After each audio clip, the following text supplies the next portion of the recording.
Hello everyone. Last class के अंदर हमने मार्केंशिया में वेजिटेटिव रिप्रोडक्शन पढ़ा था। वेजिटेटिव रिप्रोडक्शन के अंदर हमने ये पढ़ा था कि ये किस किस के थ्रू होता है, जिसमें हमने पढ़ा था बाय फ्रेगमेंटेशन कि ओल्ड पार्ट के डिके हो जाने से जो उसकी लोब्ड थी वो सेपरेट हो जाती थी और हर एक लोब न्यू थैलस का फॉर्मेशन कर लेती थी। उसके बाद एडवेंटेशियस ब्रांचेस की पूरा ही थैलस एडवेंटेशियस ब्रांचेस का फॉर्मेशन कर सकता था, लेकिन एंथ्रीडियोफोर या आर्चिगोनियोफोर पर कभी कभी ही ये पॉइंट देखे गए थे। तो इसमें एक स्पेशल जो नाम था उसका नाम लिया था हमने मार्केंशिया पामेटा, जिसकी आर्चिगोनियोफोर से एडवेंटेशियस ब्रांचेस का फॉर्मेशन देखा गया था। नेक्स्ट हमने लिए थे बाइगैमी। गैमी एक मल्टी सेलुलर सेल्स से बना हुआ है जो कि पेरेंकाइमेटस होती हैं, जिसके साथ साथ इसके पास कुछ राइजोइडल सेल्स जो कि सेंटर की तरफ और कुछ ऑयल सेल्स जो कि ऑयल्स को कंटेन करती हैं वो मार्जिन की तरफ होती हैं। ये मार्जिन में थिन और मिडल में थिक होता है। इसके दोनों ही साइड में, क्योंकि बाइलेटरल सिमेट्री होती है, तो दोनों साइड में एक एक एपिकल नॉच प्रेजेंट होती, एक एक नॉचेस प्रेजेंट होती हैं जो कि आगे जाकर ग्रोइंग की तरह मतलब थैलस न्यू थैलस का फॉर्मेशन कर पाती हैं। ये एक यूनिसेलुलर स्टॉक से अटैच रहता है। इस तरह से हमने मार्केंशिया का स्ट्रक्चर, मार्केंशिया में गैमा का स्ट्रक्चर या गैमा, और ये गैमी कप जो गैमा कप होता है उसके अंदर अरेंज होते हैं। जब हम सिंगल की बात करते हैं तो हम गैमा कहते हैं, और अगर हम बहुत सारों की बात करें तो हम गैमी कहते हैं। तो ये सब हमने मार्केंशिया के अंदर पढ़ लिया था। ये सब सिर्फ आपको रिकॉल कराने के लिए आज हम पढ़ेंगे sexual reproduction. First of all, sexual reproduction कैसा होता है? तो सेक्चुअल रिप्रोडक्शन इसमें oogamous टाइप का होता है, यानी कि फीमेल गैमेट ससाइल रहेगा और साइज में वो लार्ज होगा, लेकिन मेल गैमेट्स मोबाइल होंगे, उनके पास फ्लैजिला होंगे और वो मूव करते हुए उससे आकर फ्यूज़ होंगे, यानी कि जो फीमेल गैमेट है उससे आके फ्यूज़ होंगे। एक पॉइंट ये। सेकेंड पॉइंट ये कि इसके अंदर होमोथैलिक या हेटेरोथैलिक कंडीशन मिलती है। होमोथैलिक का मतलब दोनों ही एक ही थैलस में, यानी कि दोनों सेक्चुअल रिप्रोडक्टिव ऑर्गन एक थैलस पे, और हेटेरोथैलिक का मतलब दोनों अलग अलग पर। जब हम होमोथैलिक कंडीशन की बात करते हैं तो उसका मतलब कि डायोसिस कंडीशन। चलिए स्टार्ट करते हैं। सबसे पहले कि हम यहाँ पर होमोथैलिक कंडीशन को लेकर चल रहे हैं, तो हम यहाँ पे पढ़ेंगे कि किस तरह से एंथ्रीडियम का स्ट्रक्चर है और इसका डेवलपमेंट कैसे होता है। देन आर्चिगोनिया का स्ट्रक्चर एंड आर्चिगोनियम का डेवलपमेंट, इनका फर्टिलाइजेशन कैसे होता है, देन स्पोर का जर्मिनेशन। ये सब हम सेक्चुअल रिप्रोडक्शन के अंदर कंप्लीट करेंगे। तो फर्स्ट ऑफ ऑल हम आज पढ़ेंगे एंथ्रीडियम का स्ट्रक्चर कैसा होता है और इसका डेवलपमेंट कैसे होता है। ये जो आपको दोनों दिख रहे हैं, यहाँ पर पहला पॉइंट ये है, मतलब जो फर्स्ट पॉइंट है ये इसलिए आपको डायग्राम मैंने वापस से दिखाया है कि यहाँ पर एंथ्रीडियम हो चाहे आर्चिगोनियम हो, ये दोनों ही अपने अपने स्टॉक पर प्रेजेंट होते हैं, जिन्हें एंथ्रीडियोफोर या आर्चिगोनियोफोर कहा जाता है। एंथ्रीडियोफोर कंपैरेटिवली छोटा होता है आर्चिगोनियोफोर से, ठीक है। और ये दोनों ही मार्केंशिया की डॉर्सल सरफेस पर मिड रिब पर एक्रोपेटल मैनर में, यानी कि ओल्ड वाले पीछे साइड में, यंग वाले टिप की साइड में प्रेजेंट होते हैं। और ये जो एंथ्रीडियोफोर या आर्चिगोनियोफोर फोटोसिंथेटिक रीजन से ऑरिजिनेट होते हैं। इस तरह से इनका अगर हम एक्सटर्नल व्यू देखें या सुपरफिशियली लेवल पर कहें तो इस तरह से हम इनके बारे में डिस्क्राइब कर सकते हैं। जब हम एंथ्रीडियोफोर या आर्चिगोनियोफोर की बात करते हैं तो ये दोनों ही स्टॉक एंड डिस्क के अंदर डिफ्रेंशिएटेड होते हैं। जब हम इनका स्पेशली मतलब एंथ्रीडियोफोर या आर्चिगोनियोफोर को या एंथ्रीडियम आर्चिगोनियो को स्पेशली लेकर चलेंगे, तब आपको इनके डिस्क किस तरह से होते हैं ये सब पता चलेगा। तो चलिए सबसे पहले हम एंथ्रीडियम की बात करते हैं।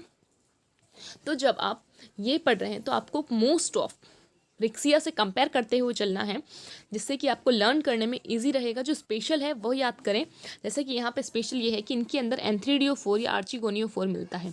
एंथ्रीडियोफोर छोटा होता है और आर्चिगोनियोफोर लार्जर होता है इससे। अब यहाँ पर हम स्ट्रक्चर की बात करते हैं कि इनका इंटरनल स्ट्रक्चर कैसा होता है। तो जब इनका टीएस काटा जाता है, यानी कि जब लीफ का करते हैं आप, तो इसी तरह से जब इसका टीएस कट करते हैं तो उसे आप लेते हैं इसकी डिस्क से, एंथ्रीडियोफोर से होते हुए इस थैलस तक, तो वो कुछ इस तरह से दिखाई देता है आपको।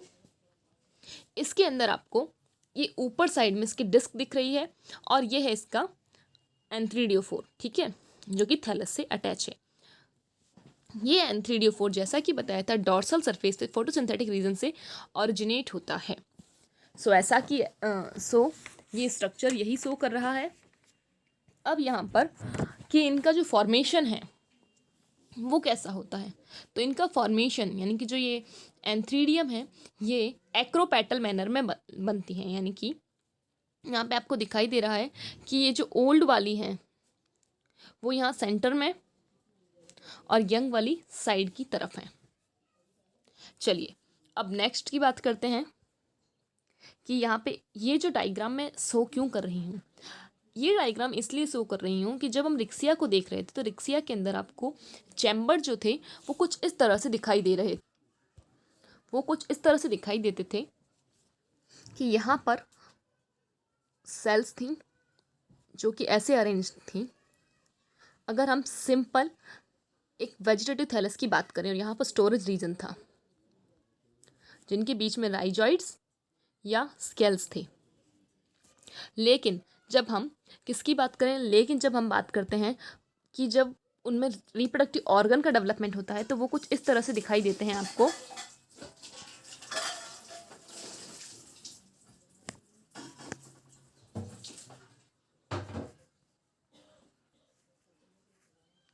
यहाँ पर अगर एंथ्रीडियम बन जाए तो एंथ्रीडियो4 और अगर आर्चिगोनियम बन जाए तो उसे आर्चिगोनियो4 कहते हैं।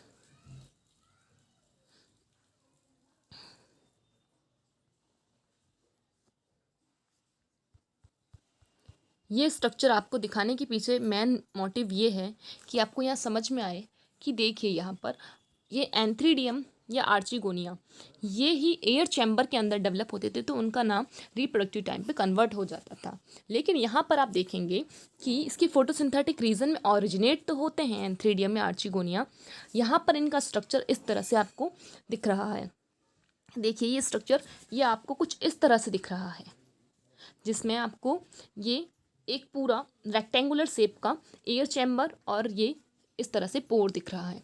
लेकिन अब आप यहाँ टीएस देखिए इसका, इस टीएस में आपको क्या दिखाई देता है। इस टीएस में आपको यहाँ पर देखिए, इस टीएस में आपको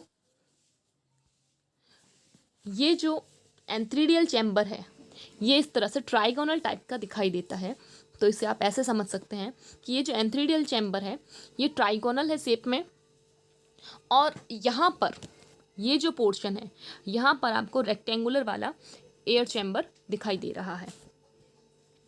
सो हम कंक्लूज़न मतलब मैं आपको ये कंक्लूज़न बताना चाहती हूँ कि एंथ्रीडियो4 फोटोसिंथेटिक रीजन से डेवलप होते हुए जब अपर साइड जाता है और डिस्क का फॉर्मेशन करता है तो उस डिस्क में खुद के एयर चैम्बर और एयर पोर होते हैं जो कि ट्राइगोनल होते हैं शेप में।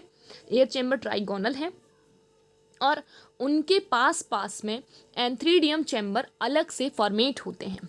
ठीक है, यानी कि antheridial chamber and air chamber इस तरह से अल्टरनेटिवली प्रेजेंट होते हैं। एंथ्रीडियल चैम्बर का जो ओपनिंग है उसे ओस्टियोल कहते हैं और जो एयर चैम्बर है उसकी ओपनिंग को एयर पोर कहते हैं। लेकिन हमने रिक्सिया में क्या पढ़ा था कि ये एयर चैम्बर के अंदर ही डेवलप हो जाते थे जो एंड में कहलाने लगते थे। सो स्पेशली यहाँ पे यही चीज़ डिनोट कर रही हूँ। ये जो एंथ्रीडियल चैम्बर है ये एक स्मॉल सी ओपनिंग के थ्रू बाहर खोलते से ऑस्टियोल कहा और ये ऑस्टियोल नैरो होता है, संकरा होता है कंपैरेटिवली पूरी एंथ्रीडियम चैम्बर के कंपेयर में।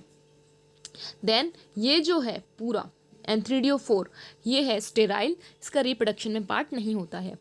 सो इस तरह से आप इसे समझ सकते हैं। अब सेकेंड पॉइंट ये है कि आपको यहाँ ध्यान क्या क्या रखना है। तो आपको इसका जब इसके बारे में लिखेंगे यानी कि एंथ्रीडियम के बारे में लिखेंगे तो आप एंथ्रीडियम की एक्सटर्नल सरफेस कैसी है, मिडरिप पे प्रेजेंट है, डॉर्सली प्रेजेंट है।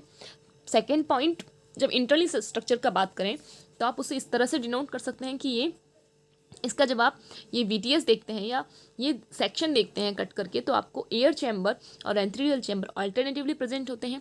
एयर चैम्बर की ओपनिंग एयर पोर के थ्रू होती है और जो एंथ्रीडियल चैम्बर इसकी ओपनिंग ऑस्टियोल के थ्रू होती है जो कि स्मॉल नैरो ओपनिंग होती है जिसके अंदर ये जो एंथ्रीडियम है वो प्रेजेंट होते हैं और ये एंथ्रीडियम एक स्टॉक, ये जो स्टॉक है इससे और एक बॉडी से अटैच रहते हैं। यानी कि हम अब बात कर रहे हैं एंथ्रीडियम का स्ट्रक्चर कैसा होता है। सो एंथ्रीडियम का स्ट्रक्चर आपको इस तरह से दिखाई देता है, जिसमें एक स्टॉक होता है मल्टी सेलुलर और एक बॉडी होती है। ये body single layer jacket cell से कवर रहती है। जैसा कि ब्रायोफाइट्स का स्पेशल कैरेक्टर था कि इसके रिप्रोडक्टिव ऑर्गन जैकेट सेल से कवर रहते हैं, तो यहाँ पे भी यही है कि ये जो बॉडी है ये सिंगल लेयर जैकेट सेल से कवर रहती है, जो कि एंड्रोसाइट्स को या फिर एंड्रोसाइट्स को कवर रखती है। ये एंड्रोसाइट्स क्या हैं? एंड्रोसाइट्स मदर सेल्स। ये एंड्रोसाइट्स मदर सेल आगे जाकर मेटामॉर्फोसिस करके एंथ्रोजॉइड्स का फॉर्मेशन करेंगे। ये सब हम डेवलपमेंट में पढ़ेंगे। तो यहाँ पर ये जैकेट सेल्स एंड्रोसाइट्स मदर सेल्स को, या एंड्रोसाइट्स को कवर करके रखती है, और ये सिंगल लेयर जैकेट से कवर रहती है। और यहाँ पर मल्टी सेलुलर स्टॉक होता है। सेलुलर मल्टी है, इसलिए बोल रही हूँ मैं बार बार कि ये चीज़ आपको ध्यान रहे कि जब आपने गैमा की बात करी थी वहाँ पर यूनिसेलुलर स्टॉक था और यहाँ पर मल्टी सेलुलर है।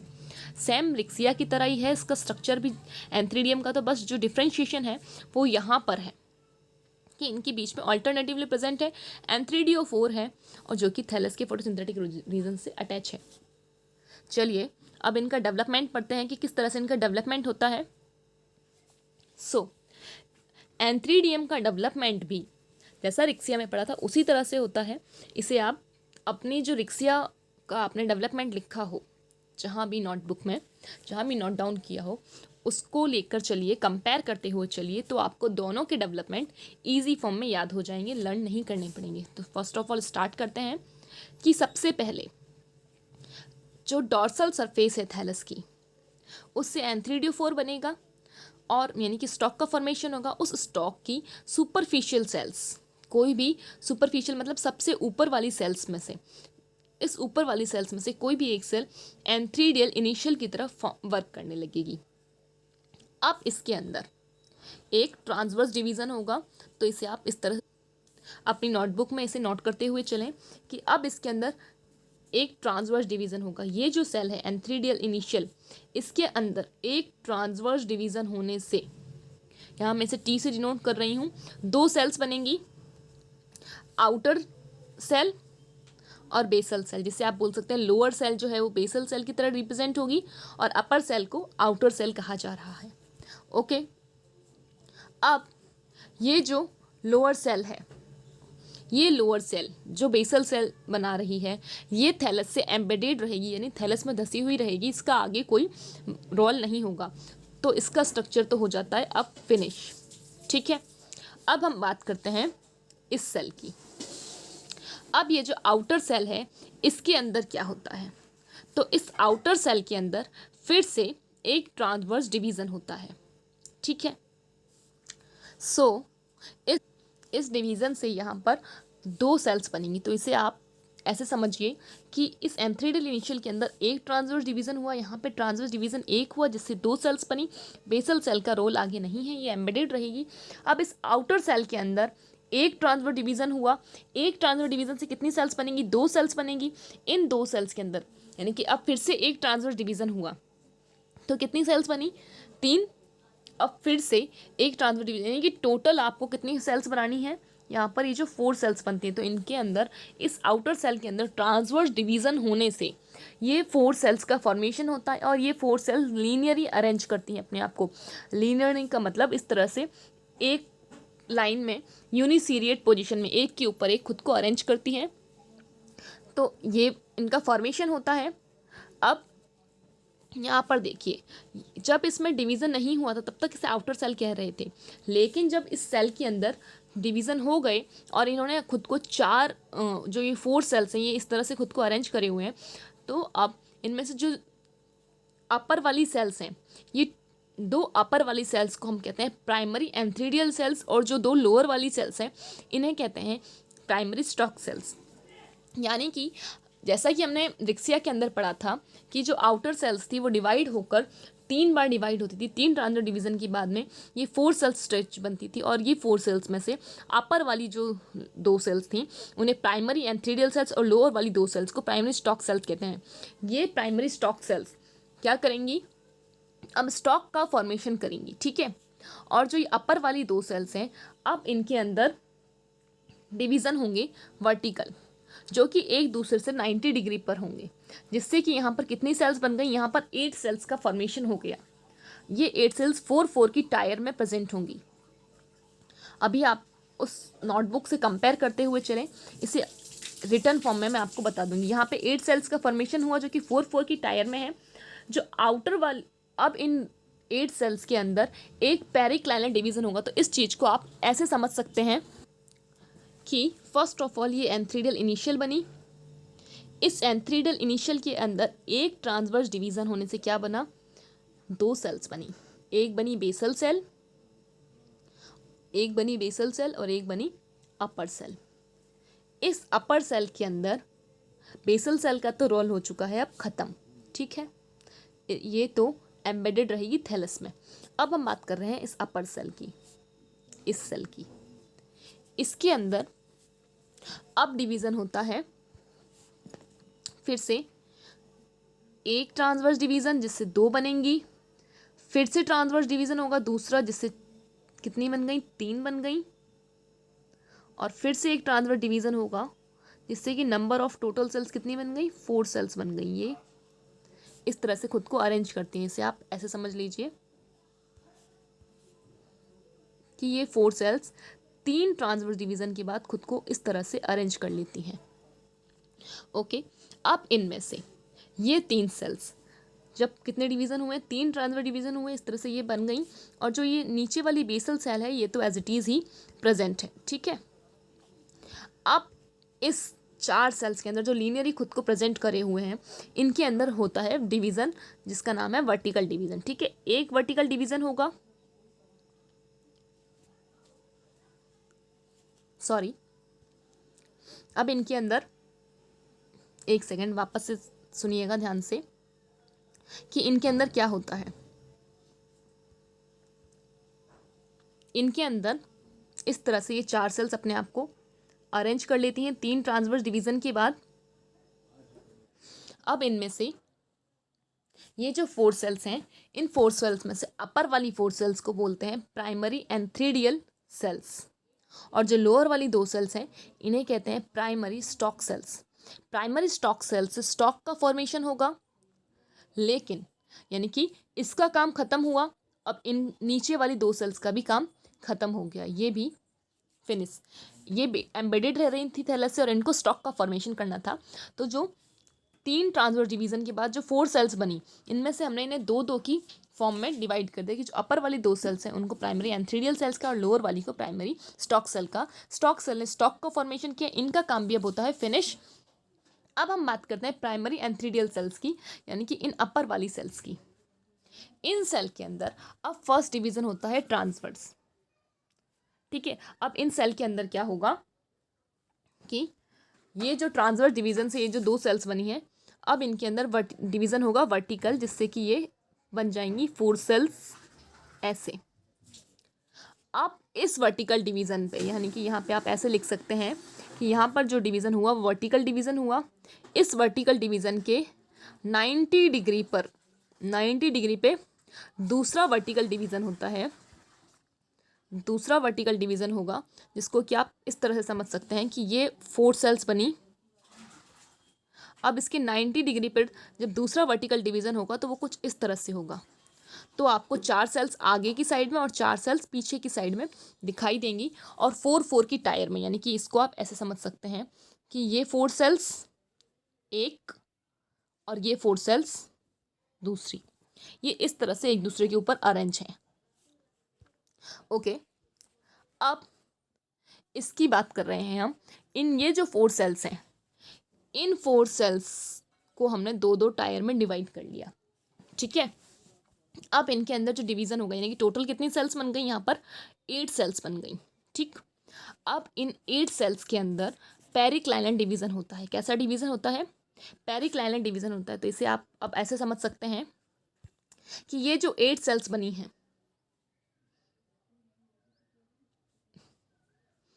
और स्टॉक सेल्स नीचे है ही बेसल सेल, इन 8 सेल के अंदर अब पेरिक्लाइनल डिवीज़न होता है।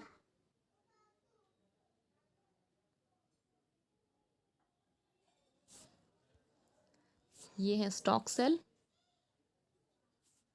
और ये है आपकी बेसल सेल। अब हम इन 4 सेल्स की बात करते हैं।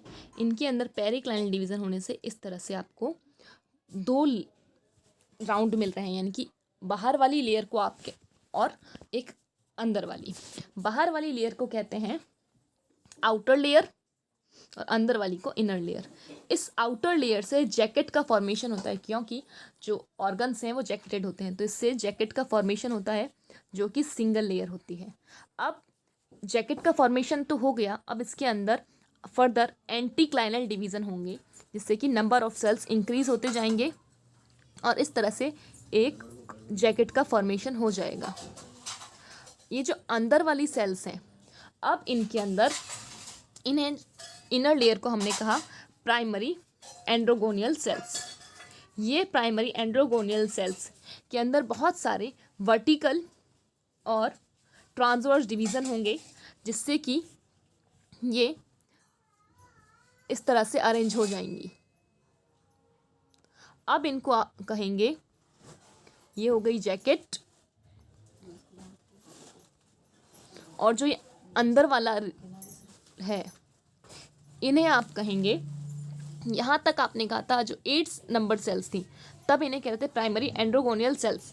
लेकिन जब ये इनके अंदर और वर्टिकल एंड ट्रांसवर्स डिवीज़न होते हैं, जब बहुत सारे वर्टिकल एंड ट्रांसवर्स डिवीज़न होते हैं तो ये कुछ इस तरह से दिखती हैं, और अब इन्हें कहते हैं प्राइमरी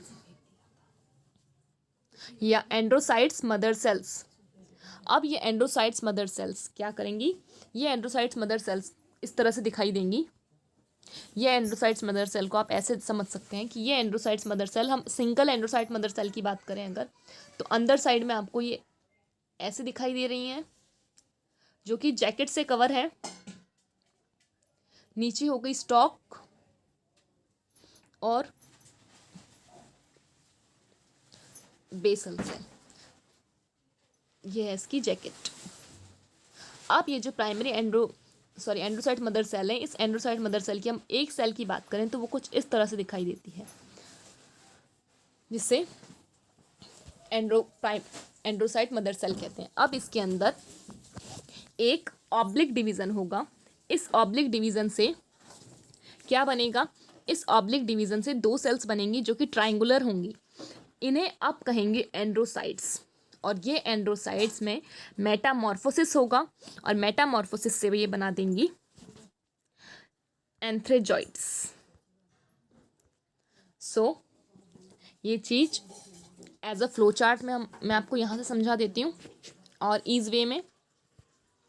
चलिए कि देखिए, यहाँ पर ये एंथ्रीडियल इनिशियल थी, इसके अंदर एक ट्रांसवर्स डिवीज़न हुआ, 2 सेल्स बनी, outer cell and basal cell. Basal cell का आगे कोई रोल नहीं, ये एम्बेडेड रहेगी। आउटर सेल में ट्रांसवर्स डिवीज़न हुए, जिससे कि एंड ऑफ द कंक्लूजन कितनी सेल्स बनी, 4 सेल्स, जो कि 2-2 की टायर में अरेंज हो गई। अपर वाली 2 सेल्स को बोला प्राइमरी एंथ्रीडियल सेल, लोअर वाली 2 सेल्स को बोला प्राइमरी स्टॉक सेल्स। अब प्राइमरी स्टॉक सेल से स्टॉक का फॉर्मेशन हो जाएगा, जो कि मल्टी सेलुलर होता है, ठीक है। लेकिन जो एंथ्रीडियल सेल्स है, ये प्राइमरी स्टॉक सेल्स आगे डिवाइड होंगी, लेकिन फॉर्मेशन स्टॉक का ही करेंगी, जो कि मल्टी सेलुलर होता है। अब प्राइमरी एंथ्रीडियल सेल को आगे और भी सेल्स का फॉर्मेशन करना है, तो इनके अंदर 2 वर्टिकल डिवीज़न होते हैं एक दूसरे से 90 डिग्री पर, जिससे कि टोटल जो सेल्स बनती हैं वो बनती हैं 8 सेल्स। इन 8 सेल्स खुद को 4-4 की टायर में अरेंज कर लेती हैं। तो अब इन 8 सेल्स के अंदर अब एक पेरिक्लाइनल डिवीज़न होगा। इस पेरिक्लाइनल डिवीज़न से आउटर वाली जो लेयर है उसे बोलते हैं, मतलब आउटर जो लेयर है उससे जैकेट का फॉर्मेशन होता है, तो इन्हें जैकेट इनिशियल कहेंगे। और अंदर वाली जो लेयर है इन्हें प्राइमरी एंड्रोगोनियल सेल्स कहेंगे। अब इन जैकेट सेल इनिशियल्स के अंदर बहुत सारे एंटीक्लाइनल डिवीज़न होंगे, जिससे कि जैकेट सेल्स का फॉर्मेशन होगा, जैकेट का फॉर्मेशन होगा मल्टी सेल्स जैकेट का।